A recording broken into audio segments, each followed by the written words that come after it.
ഞാൻ റഷീദ്. ഈ വീഡിയോയിൽ നമ്മൾ ചെയ്യാൻ പോകുന്നത് ചുരിദാർ ടോപ്പിനും ബ്ലൗസിനും ഒക്കെ ഇപ്പോൾ ട്രെൻഡായിക്കൊണ്ടിരിക്കുന്ന വീനെക്ക്.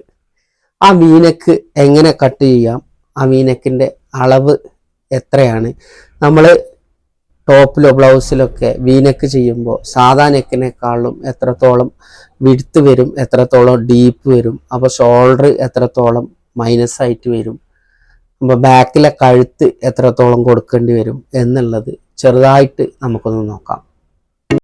ഇവിടെ നമ്മൾ സാധാരണ കഴുത്തിൻ്റെ അളവ് കൊടുക്കുന്നത് 2.25 ഇഞ്ച് മുകൾ ഭാഗം വൈഡ്, താഴെ ഭാഗം 3 ഇഞ്ച്, 5.5 ഇഞ്ച് ഇറക്കമാണ് കൊടുക്കുന്നത്.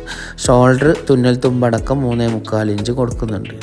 കൈയിൻ്റെ റിഗാളിൻ്റെ ഭാഗം 7 ഇഞ്ച് താഴേക്ക് ഇറക്കിയിട്ടുണ്ട്. അത് കഴിഞ്ഞ് നമ്മൾ ചെസ്റ്റും ഷേപ്പും ഹിപ്പും ഒക്കെ മാർക്ക് ചെയ്ത് ഇത് ശരിക്കും ഒരു ടോപ്പ് ശരിക്കും മാർക്ക് ചെയ്തെടുക്കുന്നുണ്ട്.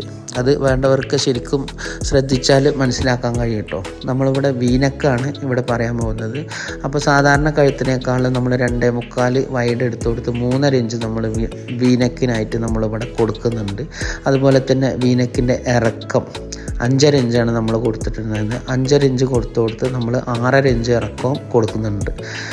അപ്പോൾ സ്വാഭാവികമായിട്ട് കണ്ടോ ഷോൾഡർ കുറഞ്ഞു വന്നു. അപ്പോൾ ഷോൾഡർ 3/4 ഇഞ്ച് അവിടെ കുറഞ്ഞിട്ടുണ്ട്. അപ്പോൾ ഷോൾഡറിൻ്റെ വീതി കുറഞ്ഞിട്ടുണ്ടാവും. ഇങ്ങനെ കൊടുത്താലേ കഴുത്തിന് നമുക്ക് അകലം കിട്ടുള്ളൂ, കഴുത്തിന് വ്യാസം കിട്ടുള്ളൂ. ഇതാണ് നമ്മൾ ശ്രദ്ധിക്കേണ്ടത് വീനെക്ക് ചെയ്യുമ്പോൾ.